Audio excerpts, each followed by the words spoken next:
Bismillahirrahmanirrahim. Assalamualaikum warahmatullahi wabarakatuh. Perkenalkan, saya Ahmad Syahrial Lutfan, mahasiswa program studi pendidikan agama Islam STAIM Muhammadiyah Karangasem Paciran, Lamongan. Di sini saya akan menjelaskan dari jual beli guna memenuhi tugas mata kuliah fikih 1 dengan menyebut nama Allah Subhanahu wa taala yang Maha Pengasih lagi Maha Penyayang.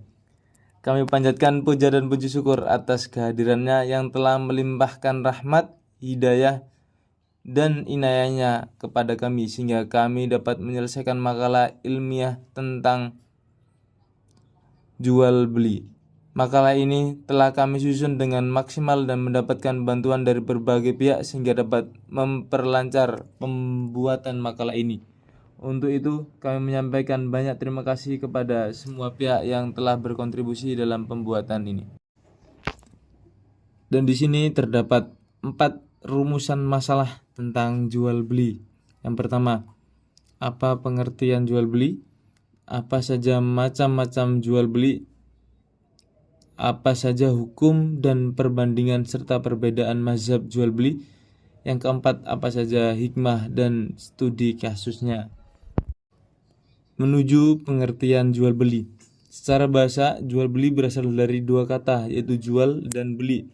Dalam bahasa Indonesia, jual berarti menyerahkan barang kepada orang lain dengan imbalan tertentu. Sementara beli berarti memperoleh barang dengan menukarnya menggunakan sejumlah uang atau nilai lain. Secara sederhana, jual beli dapat diartikan sebagai pertukaran antara barang dan uang berdasarkan penjelasan pada berikut ini. 1. Persetujuan saling mengikat antara penjual. Yang kedua, menjual dan membeli. Dan lanjut pembahasan yang kedua tentang macam-macam jual beli. Salah satu pokok pembahasan dalam hukum fikih dalam tentang jual beli. Dalam kitab Fathul Qorib Al-Muzib karya Syekh Muhammad bin Qasim Al-Ghazi, bab jual beli disebut sebagai bagian dari bahasan fikih muamalah atau bahasan dalam fikih yang menguraikan tentang aturan main dalam kehidupan bermasyarakat menurut Islam. Dalam kitab tersebut, jual beli diartikan secara bahasa sebagai perbandingan suatu dengan benda dengan imbalan dan persetujuan yang bersifat syar'i. Jual beli secara umum dibagi menjadi 3. Yang pertama, jual beli barang yang bisa disaksikan. Yang kedua, jual beli sifat barang atau barang pesanan. Yang ketiga, jual beli barang yang tidak ada dan tidak bisa disaksikan. Dari ketiga cara melakukan jual beli ini, cara pertama yang kedua diperbolehkan dan cara jual beli yang tiga tidak diperbolehkan. Lanjut, hukum jual beli. Allah Subhanahu wa taala juga tidak melarang umat muslim dalam mencari rezeki melalui jual beli. Hal ini termaktub dalam firman Allah surat Al-Baqarah ayat 198. Tidak ada dosa bagimu untuk mencari karunia rezeki perniagaan dari Tuhanmu. Masih mengutip dari sumber yang sama, berikut ini syarat praktik jual beli yang sesuai dengan ajaran Islam, di antaranya sebagai berikut. Syarat-syarat jual beli dalam Islam. Transaksi jual beli dilakukan dengan riba dan sukarela. Kegiatan jual beli dibolehkan dalam Islam bila tidak ada unsur paksaan di dalamnya.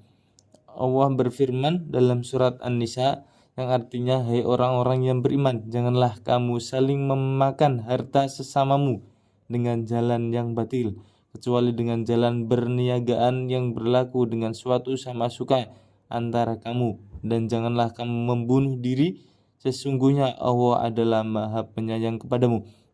2. Objek jual beli bukan milik orang lain. Objek jual beli diperbolehkan dalam Islam adalah objek memilih sendiri. Rasulullah bersabda, janganlah engkau menjual sesuatu yang bukan milikmu. Hadis riwayat Abu Dawud. Namun seseorang bisa menjual barang yang bukan miliknya apabila telah mendapatkan izin dari pemilik barang. Yang ketiga, Transaksi jual beli dilakukan secara jujur. Transaksi jual beli yang sesuai dengan syariat Islam hendaknya dilakukan dengan jujur. Rasulullah bersabda, barang siapa yang berlaku curang terhadap kami, maka ia bukan dari golongan kami. Perbuatan dan tipu daya tempatnya di neraka. Hadis riwayat Ibnu Hibban. Yang keempat, transaksi jual beli barang yang halal.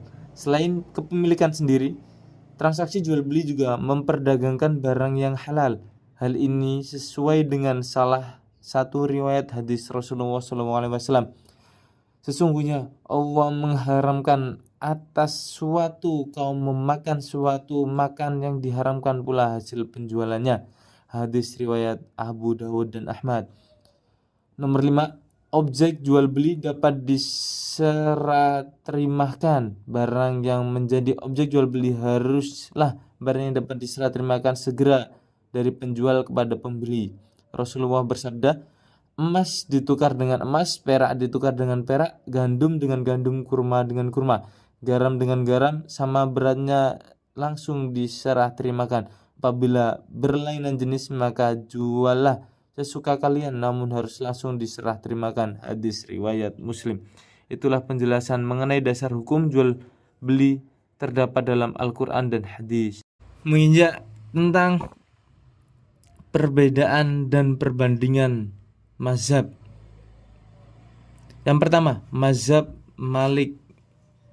Menurut mazhab Maliki, harga nilai dapat dan bisa dijadikan sebagai alat transaksi. Di dalam jual beli salam harus memenuhi beberapa kriteria meliputi harga tersebut sah untuk dimiliki dan menjadi alat transaksi jual beli. Jenis harga berbeda dengan harga barang pesanan. Jenis kualitas standarnya diketahui. Harga tersebut harus berupa mata uang dan boleh bayar harga barang dalam kurun waktu 3 hari atau kurang.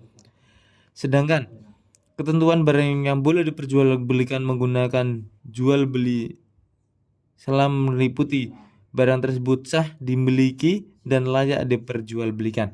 Menurut mazhab Hanafi, ulama Hanafiyah berpendapat bahwa harga yang menjadi nilai dalam jual beli saham harus memenuhi 6 kriteria, yaitu menjelaskan jenis, menjelaskan macam, menjelaskan sifat, menjelaskan kualitas, memberitahukan kadar harga, mendahulukan dan mempercepat pembayaran barang di tempat transaksi. Sedangkan untuk barang yang boleh ditransaksikan dengan jual beli, saham harus memiliki 11 karakter, yaitu jenis barang diketahui, macam barang diketahui, kualitas barang diketahui, takaran barang diketahui, tidak mengandung riba, barang tertentu, barang harus bertempo, jenis barang ada di pasar, akad terhadap barang bersifat final, penjelasan tempat penyerahan barang, dan barang termasuk sesuatu yang bisa ditandarisasi dengan karakteristik tertentu pada barang yang berharga bervariasi.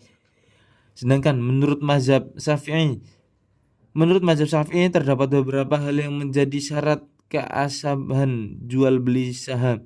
Di antaranya praktek dalas harus memenuhi syarat keabsahan jual beli. Yang keempat, mazhab Hambali berpendapat bahwa ada 7 syarat yang harus dipenuhi dalam keabsahan jual beli saham, yaitu kualitas dan karakteristik barang terstandarisasi, menyebutkan macam dan kadar barang jika biasa barang tersebut memiliki harga bervariasi. Dilanjut dalam pembahasan selanjutnya, hikmah dan studi kasus. Hikmah jual beli dalam garis besarnya sebagai berikut.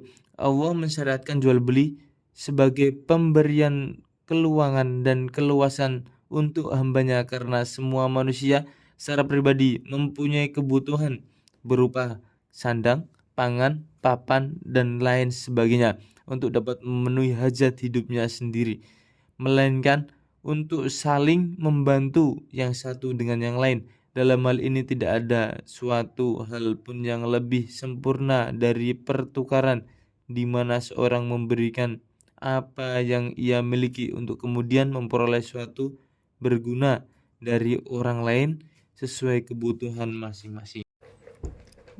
Oke, pembahasan terakhir tentang kesimpulan. Secara bahasa, jual berasal dari dua kata jual beli. Jual dan beli dalam bahasa Indonesia, jual berarti menyerahkan barang kepada orang lain dengan imbalan tertentu, sementara beli berarti memperoleh barang dengan menukarnya menggunakan sejumlah uang atau nilai lain. Jual beli secara umum dibagi menjadi 3, jual beli barang yang bisa disaksikan, jual beli barang yang tidak bisa disaksikan, jual beli sifat barang atau barang samaan. Dari ketiga cara melakukan jual beli, cara pertama dan cara kedua yang diperbolehkan dan cara jual beli yang ketiga tidak diperbolehkan. Hikmah jual beli dalam garis besar sebagai berikut. Allah mensyariatkan jual beli sebagai pemberian keluangan dan keluasan untuk hamba-hambanya, karena semua manusia secara pribadi mempunyai kebutuhan berupa sandang, pangan, papan, dan lainnya, sebagaimana untuk dapat memenuhi hajat hidupnya sendiri, melainkan untuk saling membantu yang satu dengan yang lain.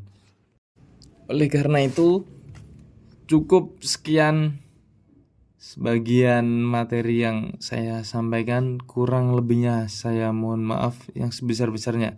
Akhirul kalam. Assalamualaikum warahmatullahi wabarakatuh.